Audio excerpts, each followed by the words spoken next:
कहते हैं कि इंसान खता का पुतला है और जुर्म अपना निशान जरूर छोड़ता है। उसे निशान से कानून नाफिज करने वाले इदारे उस मुजरिम तक पहुंच जाते हैं। आज हम बात करेंगे एक ऐसे ही केस की जहां पर कातिल को 17 साल बाद पुलिस ने बिल आखिर गिरफ्तार कर ही लिया। इरफान उर्फ राजा, जो कि हरबंसकुला पुलिस ने गिरफ्तार किया, इसके बारे में ये कहानी है कि इसने 3 अफराद को कत्ल किया था। पहले जिस शख्स को कत्ल किया, उसके बाद दूसरे कत्ल पर पुलिस ने इसको गिरफ्तार कर लिया और जब ये सजा मुकम्मल करके वापस आया तो अपने ही एक दरीना साथी को इसने कत्ल किया और उसके बाद कराची मफरूर हो गया, जहां पर भेष बदलकर सिक्योरिटी गार्ड की नौकरी करता रहा। इरफान उर्फ राजा, जो कि दहशत की अलामत समझा जाता है, इसको कैसे गिरफ्तार किया गया, इस पर बात करने के लिए मेरे साथ मौजूद हैं एसएसपी ऑपरेशन तसव्वुर इकबाल साहब। तसव्वुर साहब, बहुत शुक्रिया आपके वक्त का। ये इरफान उर्फ राजा की थोड़ी सा बैकग्राउंड बता दीजिए कि ये किस तरह का मुजरिम था। आप तफसील पहले ही अपने इब्तदाई में बता चुके हैं कि 3 कत्ल ये कर चुका है। दूसरी बार जब इसने कत्ल किया तो ये सज़ा काट के जब बाहर आया, दोबारा इसने तीसरा अपने ही एक दोस्त को कत्ल कर दिया।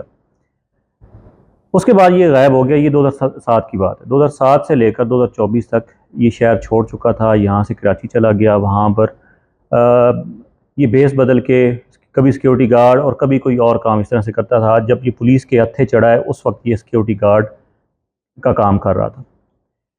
सीसीबी लाहौर का एक इनिशिएटिव था कि पुराने वो तमाम मुकदमात 302 के ख़ास तौर पे मुकदमात जिनमें दरीना दुश्मनियों में बंदे पहले कत्ल हो चुके हैं, उन तमाम मुद्दईयान को बुला के पुरानी केस फाइल्स निकाल के गवाहों को और उन फैमिलीज़ को मिला जाए। हो सकता है हमें वहाँ से कोई इन्फॉर्मेशन मिल जाए। तो ये इनिशिएटिव हम पिछले तकरीबन 3 साल से 3 महीने से हमने लिया और उन तमाम फैमिलीज़ को हम दोबारा मिलना शुरू कर दिया। उन केसेस के गवाहों को और जो फ़र्ज़ किया को अक्यूज़ थे उनको दोबारा हमने टच करना शुरू कर दिया, जो बरी हो चुके थे या सज़ा भुगत के आ चुके थे पुराने केसेस।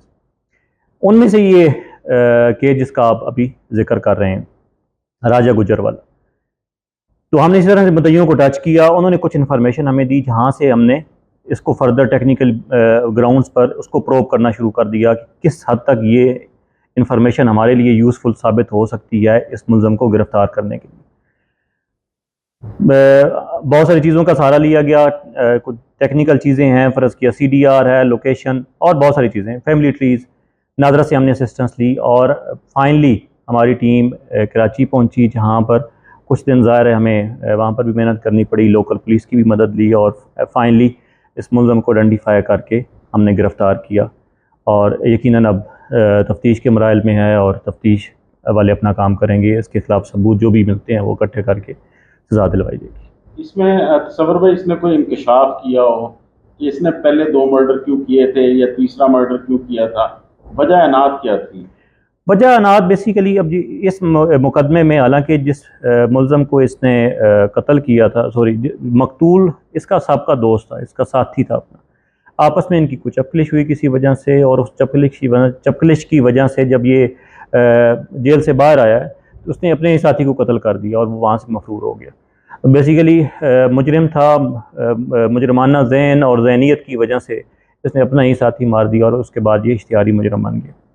अच्छा तसव्वुर भाई, जैसे कि आपने बताया कि ये CCPO लाहौर का इनिशिएटिव था, तो अभी आगे जो लाहौर में दरीना दुश्मनियाँ चल रही हैं, क्योंकि हाल ही में 2-3 वाक़यात ऐसे हुए हैं, एक बाटापुर में डबल मर्डर हो गया, ये सगियापुर पे एक ट्रिपल मर्डर हो गया, तो उनमें भी कोई पुलिस को प्रोग्रेस है या उनके मुल्ज़िमान को भी गिरफ्तार किया जा रहा है? जी बिल्कुल, कोशिश जारी है उसमें। बल्कि आपने ट्रिपल मर्डर का जिक्र किया, उसमें हम एक मरकज़ी मुल्ज़म गिरफ़्तार कर चुके हैं, बाकी तफ्तीश अभी जारी है।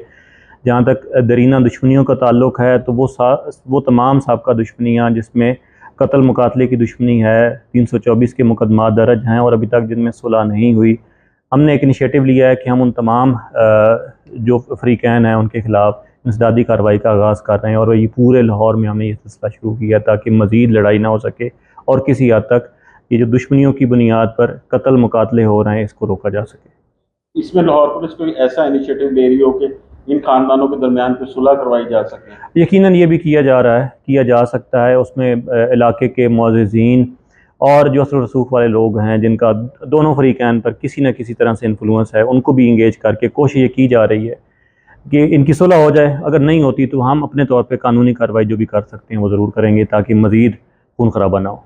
बहुत शुक्रिया। जैसे कि नाज़रीन आपको खबर इकबाल साहब ने बताया कि 17 साल बाद उसका जो मुलज़िम था कातिल वो तो पकड़ा गया, लेकिन लाहौर पुलिस आगे भी इनिशिएटिव ले रही है। इसी तरह की देरीना दुश्मनियां जो हैं उसमें शहर में जो है अमन व अमान की फिजा को बरकरार रखने के लिए पुलिस जो है वो पहले सुलह की भी कोशिश कर रही है। अगर नहीं होती तो ऐसी एहतियाती तदाबीर उनको अपनाया जाएगा जिनसे कत्ल गारत का सिलसिला जो है ये रुक सके।